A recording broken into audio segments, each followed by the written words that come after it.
నమస్తే, welcome to our channel. నేను సిరి.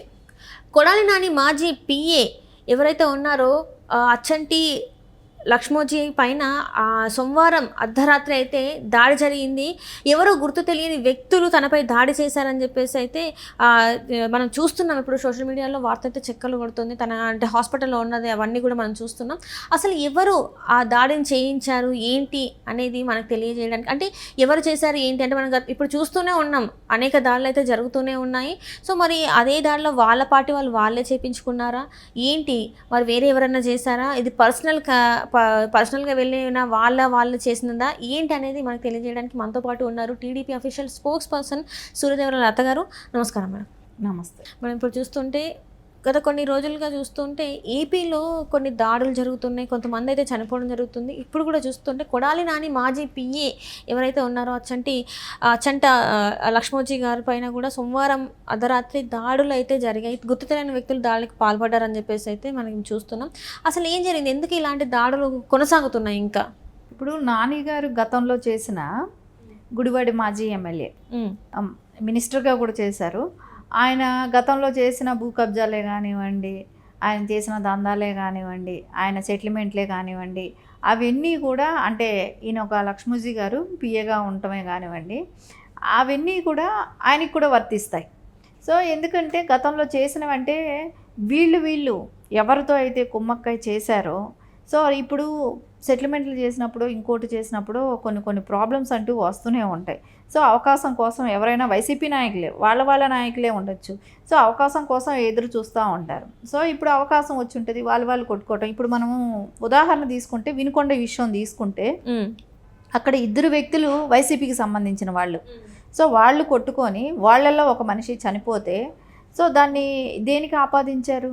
TDP పైన మోస్తున్నారు. అంటే ఇంకొకటి ఏంటంటే ఇక్కడ ఇది జరిగిన తర్వాత జగన్మోహన్ రెడ్డి గారు ఢిల్లీ వెళ్ళి అక్కడ ధర్నా చేస్తున్నారు. ఏపీలో శాంతి భద్రతలు కరువు అయిపోయాయని చెప్పేసి తను ఒక ధర్నా కూడా చేయాలని అనుకుంటున్నారు. అసలు ఇది ఎంత హాస్యాస్పదంగా ఉంది. గతంలో ఎన్ని హత్యలు చేయించారు. జగన్మోహన్ రెడ్డి సీఎంగా ఉన్నప్పుడు అక్కడ జరిగింది ఒకే పార్టీకి చెందిన వ్యక్తులు వాళ్ళు ఒకళ్ళకొకళ్ళు కొట్టుకొని చనిపోయారు.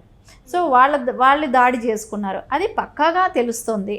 కానీ ఈయన దీనికోసం ఢిల్లీకి వెళ్ళి ధర్నా చేస్తాడంట. కానీ నువ్వు ఇక్కడ రాజధాని డెవలప్మెంట్కి నిధులు రాని రోజు ఏ రోజు పట్టించుకోలేదు. సొంత బాబాయ్ చచ్చిపోయిన రోజు ఢిల్లీ వెళ్ళి ధర్నా చేయలేదు. నువ్వు ఎంతమంది దళితుల్ని చంపేశావు. డాక్టర్ మాస్క్ అడిగిన పాపానికి దళితులనే కానివ్వండి, మహిళలు అమరావతి మహిళలనే కానివ్వండి, మనము తీసుకుంటే ఇంకా లిస్టు చాలా చాంతాడంతుంది. ఒక రకంగా బాధ పెట్టలేదు. ఆంధ్రప్రదేశ్లో ఉన్న మహిళలనే కానివ్వండి, వికలాంగుల్ని అంటే మనం ఇక్కడ చూసుకుంటే ఒక వృత్తికి సంబంధించిన వాళ్ళు కాదు, అన్ని వృత్తులకి సంబంధించిన వాళ్ళు, అన్ని కులాలకు సంబంధించిన వాళ్ళని అన్ని రకాలుగా, అంటే నేను ఇచ్చే సంక్షేమంతో నేనేదో ముష్టి పడేస్తాను, దాంతో మీరు బతకండి, అంతేగాని నోరు తెరిచి ఎత్తకండి, మాట్లాడకండి అనేలాగా మోనోపోలిలాగా అసలు ప్రవర్తించాడు జగన్మోహన్ రెడ్డి. కానీ ఆ రోజు ఎప్పుడూ కూడా ఇక్కడ సంక్షేమం లేదనో, జనాలు కొట్టుకొని చచ్చిపోయారనో, లేకుంటే మీ వ్యక్తులు చంపేశారనో, అలాంటప్పుడు ఎప్పుడు నోరు తెరిచి మాట్లాడలేదు. తాడేపల్లి ప్యాలెస్ నుంచి ఒక్క అడుగు కూడా బయట పెట్టలే ఆయన. అసలు ఎవరైనా చనిపోతే వెళ్ళి పరామర్శించింది కూడా లేదు.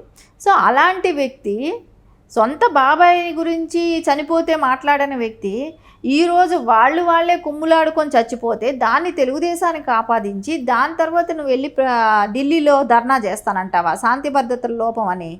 సిగ్గుండాలి అలాంటి మాటలు మాట్లాడటానికి. జగన్మోహన్ రెడ్డి ఆలోచించాలి. ప్రజలేమైనా అంత పిచ్చాళ్ళు అనుకున్నావా? అప్పుడే మర్చిపోయారనుకున్నావా?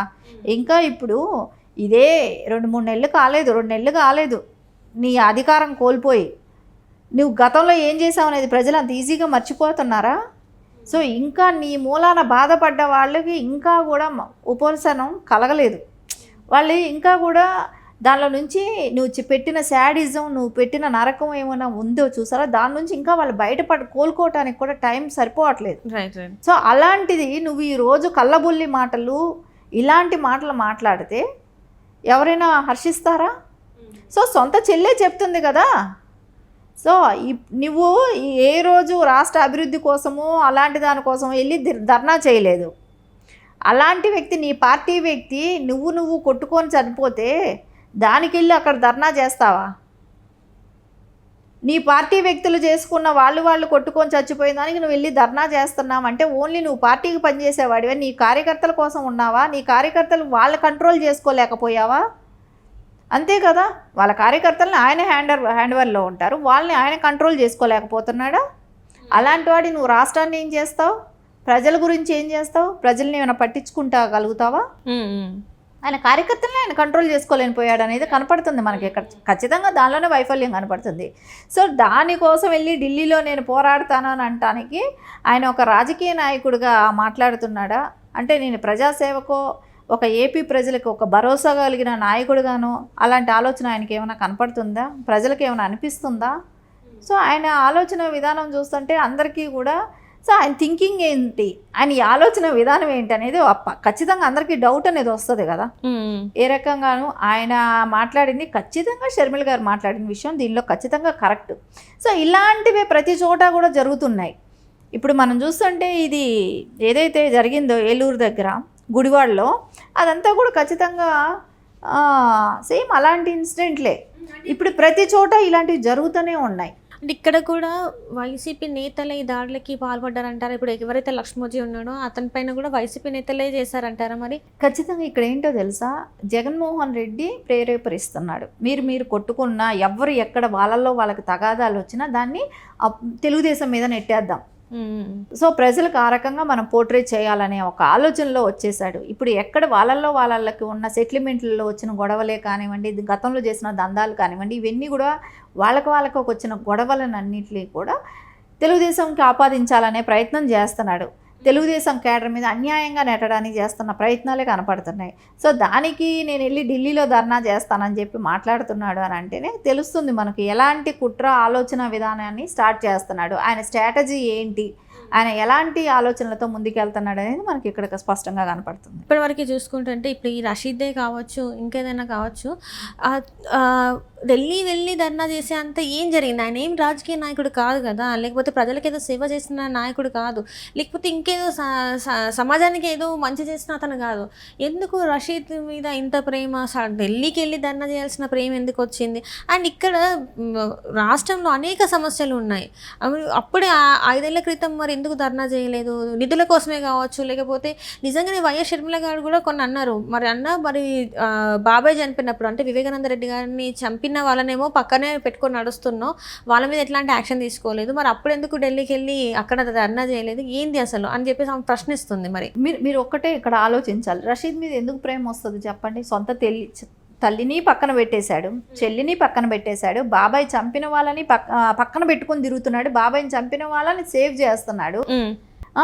బాబాయ్ కూతుర్నే కానివ్వండి, పిన్నినే కానివ్వండి, అంటే వివేకానంద రెడ్డి గారి సతీమణి ఆయన వాళ్ళనే కానీ వీళ్ళందరినీ ఇబ్బంది పెడుతున్న వ్యక్తి రషీద్ మీద ఎందుకు ప్రేమ పుట్టుకొచ్చింది? ఓన్లీ అధికార దాహం, ఆయనకు కోల్పోయిన అధికారాన్ని తెప్పించుకోవడానికి ఇప్పటి నుంచే స్ట్రాటజీ స్టార్ట్ చేసేసాడు. సో వాళ్ళందరినీ కూడా ఆయన ఏదో ఒక రకంగా నేను ప్రజల్ని మభ్య పెడతాను, ఏదో ఒకటి చేస్తాను, నేను మళ్ళీ వాళ్ళని కన్విన్స్ చేసుకునే ఇట్లాంటి, ఎందుకంటే మనం గతంలో చాలా డ్రామాలు చూసాం, చాలా చేశాడు. ఇప్పటికీ ఏపీ ప్రజలందరూ కూడా విసిగిపోయారు. సో ఈయన చేసిన డ్రామాలు నమ్మే నిజంగా అంటారు కదా ఆవు పులి కథ ఒకటి ఉంటుంది, సో అది కంటిన్యూ చేస్తూనే ఉన్నాడు. సో అది కంటిన్యూ చేస్తూనే ఉన్నాడు, ఎప్పుడు దానికే బలి అవుతాడు అనేది కూడా కనపడుతుంది. Right thank you so much madam. నమస్తే.